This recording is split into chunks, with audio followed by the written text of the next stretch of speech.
Dear viewers, welcome to my channel. এই মুহূর্তের সবথেকে বড় আপডেট বা বিগ ব্রেকিং আপডেট সেটা হচ্ছে আজকে অর্থাৎ 30শে এপ্রিল প্রাথমিক টেট 2014 যে বিষয়টা নিয়ে বিচারপতি রাজাশেখর মান্তার এজলাসে আজকে সকাল 10:30 থেকে যে ফাইনাল জাজমেন্ট দেওয়ার কথা ছিল সেটা কিন্তু 4 সপ্তাহ বাদে অর্থাৎ পরবর্তী শুনানির দিন যেটা তিনি বলে দিয়েছেন আজকে যে 4 সপ্তাহ বাদে কিন্তু এটা ফের শুনানি হবে। অর্থাৎ আজকে বিচারপতি রাজাশেখর মান্তা কিন্তু কোনো ফাইনাল জাজমেন্ট বা চূড়ান্ত রায়দান কোনো কিছু করেননি, যেটা মিডিয়া হাইপ বা যেটা হাইপ উঠেছিল যে 2014 টেট পুরোপুরি বাতিল হতে চলেছে, পুরোপুরি ক্যান্সেল করে দেওয়া হবে 2014 টেটকে। সেই মর্মে আজকের যে চূড়ান্ত রায়দান সেটাকে বিচারপতি রাজাশেখর মান্তা আগামী 4 সপ্তাহ বাদে বিষয়টা ফের শুনবেন। তবে আজকের যে আপডেট এছাড়াও আমাদের কাছে এসেছে যে আজকের যে বিষয় আশয়গুলো বিচারালয়ে হয়েছে, যেটা হচ্ছে যে সমস্ত ক্যান কিন্তু গ্রহণ করা হয়েছে, অর্থাৎ সব ক্যান ফাইলগুলো গৃহীত হয়েছে। এবং এই যে আজকের যে মামলা, এখানে যে আইনজীবী বিকাশ রঞ্জন ভট্টাচার্যকে তিনি একটা তাৎপর্যপূর্ণ মন্তব্য করেছেন যে বিকাশ রঞ্জন ভট্টাচার্য তিনি কিন্তু বারবার আজকে প্যানেল ক্যান্সেল বা এই টার্মটা বারবার ইউজ করছিলেন বা এটা দাবি করছিলেন বিচারপতি রাজাশেখর মান্তার কাছে। এর প্রেক্ষিতে বিচারপতি রাজাশেখর মান্তা বক্তব্য করেছেন যে মিস্টার ভট্টাচার্য প্যানেল ক্যান্সেল করছেন কেন? ক্যান্সেল বলবেন না, অন্যভাবে কিছু দাবি করার থাকলে করতে পারেন। সুপ্রিম কোর্ট একটা বিষয় সেট অ্যাসাইড করেছে, বাকি বিষয় ডিভিশনে চলছে, তাও ফের এখানে কেন? তা এটা কিন্তু আইনজীবী বিকাশ রঞ্জন ভট্টাচার্যের উদ্দেশ্যে বিচারপতি রাজাশেখর মান্তা খুব তাৎপর্যপূর্ণ কথাবার্তাগুলো বলেছেন।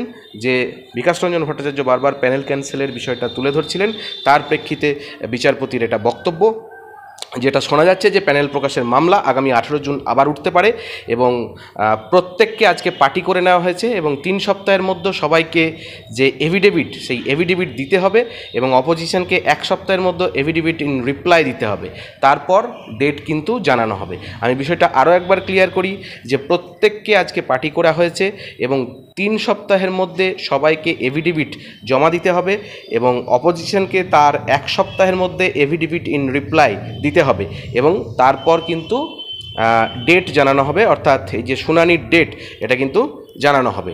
তো এখন যেটা প্রশ্ন হচ্ছে যে বিভিন্ন যারা এই 2014 সালের টেট থেকে চাকরি পেয়েছে এর ইফেক্ট কিন্তু সবার উপর পড়বে এমনটা মনে করা হচ্ছিল, যেমন 42,949, তারপর 16,500, তারপর 16,500 থেকে 3929 যে মামলা, 478, 738, এই সমস্তর ওপরে কিন্তু এর প্রভাব পড়তে চলেছিল। এমনকি যারা বা যাদের কেসের প্রেক্ষিতে আজকে এই প্যানেল ক্যান্সেল বা পুরো 2014 টেট বাতিল হয়ে যাওয়ার মতো একটা খবর বাজারে ছড়িয়েছিল, সেই পিটিশনাররাও কিন্তু প্যানেল ক্যান্সেল করার উদ্দেশ্যে কেসটা করেনি, তারা কিন্তু নিজেদের চাকরির দাবিতে কেসটা করেছিলেন। তো এক্ষেত্রে যে বিষয় আশয়গুলো, এসএসসির সঙ্গে যে মূল পার্থক্য এই বিষয়ের, যে প্রাইমারিতে সুপার নিউমেরিক পোস্ট নেই এবং এখানে সিবিআই কোনো ব্ল্যাঙ্ক ওএমআর পায়নি যেটা এসএসসিতে রয়েছে, এবং এখানে ডিজিটাইজড কপি আছে।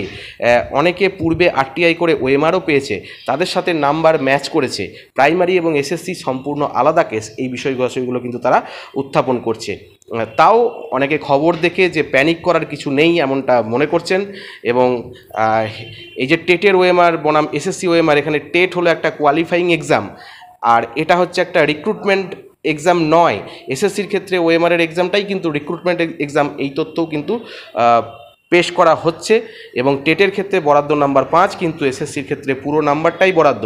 তাই প্রাইমারি টেটের ওএমআর কেসের সাথে এসএসসি যে ওএমআর কেস, এগুলো গুলিয়ে ফেললে চলবে না। এগুলো কিন্তু আমরা মিডিয়ার থেকে বিভিন্ন 2014 সালের যারা টেট ক্যান্ডিডেট রয়েছে তাদের থেকে এই উপস্থাপনটা আমরা লক্ষ্য করছি। জানি না এই উপস্থাপন আইনজীবীরা আদালতে করেছেন কিনা বা আগামী দিনে করবেন কিনা। তো 4 সপ্তাহ পরে ফের শুনানির ডেট দেওয়া হয়েছে এবং পরবর্তীতে কি হতে চলেছে সে বিষয়ে আমাদের অবশ্যই নজর থাকবে। ভালো থাকুন, সুস্থ থাকুন, ধন্যবাদ। আর চ্যানেলে নতুন হলে অবশ্যই চ্যানেলটিকে সাবস্ক্রাইব করে রাখবেন।